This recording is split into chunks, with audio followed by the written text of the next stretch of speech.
Inspirasi mahasiswa, saatnya yang muda yang berbicara.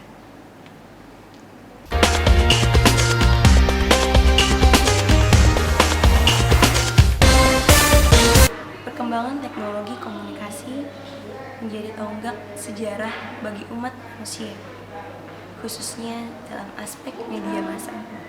Saat ini banyak sekali di kalangan remaja menjadi pecandu mutlak dari sosial media. Sebagian dari mereka ada yang menggunakannya untuk hal-hal positif, sebagian dari yang lain menggunakan sosial media untuk hal-hal yang negatif. Pada pertemuan kali ini, saya akan memaparkan sedikit tentang tren sosial media di kalangan remaja. Dan saat ini saya sedang bersama dengan dua bintang tamu spesial kita. Yang pertama ada Kak Panji, ya seseorang yang bekerja di bidang IT. Dan bintang tamu kedua kita ada Saudari Desi, yakni mahasiswi yang aktif dengan sosial media. Dan kali ini saya akan berbincang terlebih dahulu dengan Kak Panji, ya. Halo Kak, selamat siang. Apa kabar? Alhamdulillah baik ya Kak. Nah, tadi kan kita di sini lagi cerita sedikit nih Kak, kayak tentang tren sosial media di kalangan remaja masa kini. Nah, menurut Kak Panji sendiri itu sosial media itu zaman sekarang itu seperti apa gitu Kak? Oke. Sosial media itu saat ini kan sudah menjadi menjadi gaya hidup ya buat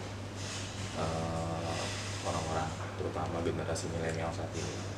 Cuma sayangnya yang belum diketahui adalah bagaimana teman-teman ataupun orang itu berperilaku dalam sosial media itu sendiri gitu. Terutama bagaimana kita bisa berperilaku dengan baik. Aku mau tanya lagi, kira-kira menurut Kak Panji sendiri itu sosial media itu berperan sepenting apa gitu untuk generasi zaman sekarang, mungkin untuk kakak sendiri gitu.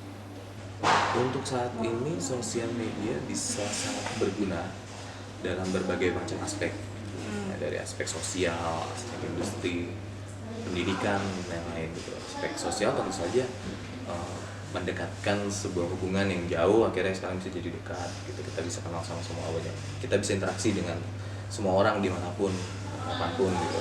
Lalu di bagian industri saat ini e-commerce sudah di mana-mana, orang tinggal beli barang terus tinggal pesan sampai ke rumah, ada Gojek online dan lain-lain gitu. Di aspek pendidikan, e-learning pun sudah menjadi sebuah platform yang cukup bisa memudahkan bagi mahasiswa-mahasiswa yang tidak memiliki waktu belajar di tempat gitu, sehingga dengan e-learning dia juga bisa belajar dari jauh-jauh. Sebenarnya banyak aspek yang sangat berguna dari sosial media ini, dari media sosial ya, tapi ya itu balik lagi nanti ke tiap pengguna bagaimana dia bisa lebih bijak. Oh gitu ya Kak. Nah, tadi ini kan beberapa dampak positif dari sosial media yang kakak paparin tadi. Nah, di sosial media ini kan pasti ada dampak negatifnya. Nah, menurut kakak itu banyakkan mana sih pengaruh positifkah atau negatifkah dari sosial media ini? Kalau dibilang banyak, sebenarnya yang utama itu pasti banyak positifnya. Kita juga nggak bisa melepaskan faktor negatifnya ke dalam. Cuma di sini saya cuma menekankan bahwa sebenarnya setiap orang itu juga harus mengerti lebih dulu etika cyber yang harus mereka kerjakan di sosial media atau pada saat mereka berselancar di dunia maya itu sendiri gitu. Karena bagaimanapun tujuan sosial media dibuat itu adalah persatu untuk memudahkan ya, Facebook untuk memudahkan bagaimana dulu Zuckerberg ingin memudahkan salah satu universitas yang dia bangun untuk saling komunikasi lewat sosial medianya dia gitu. Lalu Twitter dan lain-lain semua dibangun kan buat mudah. Instagram bagaimana orang bisa share foto dengan mudah gitu. Tapi kan untuk mencegah faktor-faktor negatif itu yaitu memang dibutuhkan sebuah kebijaksanaan dari tiap orang sendiri untuk bisa belajar lebih wise dan juga lebih mengerti apa yang mau dia share nantinya. Dan ingat, bagaimanapun data yang kita tampilkan di sosial media itu tidak ada di datanya ya, tidak ada di negara kita. Itu milik negara yang ya secara langsung atau tidak langsung mempunyai sosial media itu sendiri. Jadi foto yang kita upload, tulisan yang kita upload, semuanya disimpan di database mereka, sehingga pada saat someday mungkin kita lupa mengupload foto yang mungkin tidak itu kurang pantas, tiba-tiba terposting ulang oleh orang lain dan akhirnya menjadi sebuah dampak negatif buat kita. Nah, itu yang sebenarnya saya bilang ya, kita harus lebih wise lagi. Lalu di akhir-akhir ini kan banyak juga yang namanya hate speech ya, di mana pihak kepolisian polis akhirnya membentuk undang-undang ITE, merevisi undang-undang ITE tentang hate speech itu sendiri. Dan ya itu diperlukan dari teman-teman semua untuk bisa mengkampanyekan sosial media agar bisa lebih positif dan agar bisa lebih berguna buat semuanya, sehingga hal-hal yang berbau negatif itu bisa terus berkurang. Yang kedua, bintang tamu kita ada saudari Desi, ya, yaitu mahasiswi aktif dengan sosial media. Kalau dari aku sih, sebagai masuknya remaja dan juga mahasiswa, dampaknya itu ya ada positif ada negatifnya juga gitu. Kalau misalnya buat aku sendiri sebagai mahasiswa, positifnya pasti informasi itu banyak didapat. Misalkan contohnya dari kayak Instagram dan Facebook itu kan dia lebih banyak ngepost foto kan, jadi banyak orang yang ngepost foto itu berbagi informasi kayak misalkan traveling, kuliner. Kebetulan kan saya juga suka makan, jadi follow yang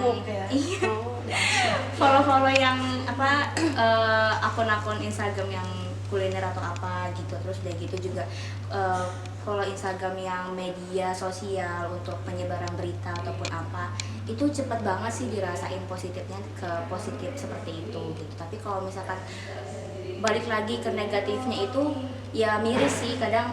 Iya bener juga apa yang tadi Kak Panji bilang ya Kak, soal penyalahgunaan media sosial media itu banyak negatifnya. Itu ada beberapa kalangan masyarakat dari tingkatan remaja, bahkan sekarang anak-anak SD, anak-anak kecil tuh hampir rata-rata pada punya media sosial.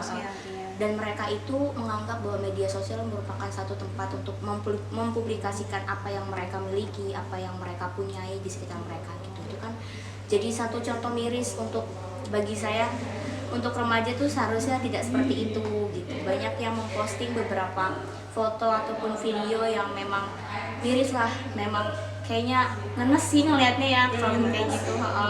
Terus kalau dampak positifnya itu misalkan kita punya, kebetulan kan aku juga aktif di UKM di kampus juga, jadi kadang kalau misalkan ada kegiatan yang kayak sosialisasi atau jalan bareng sama anak-anak kecil gitu kan, itu suka di-post, nanti suka banyak yang nanya, jadi kan enak. Jadi bisa berbagi secara luas dengan seluruh orang di Indonesia dan juga bisa mencakup semuanya untuk hal-hal yang lebih baik.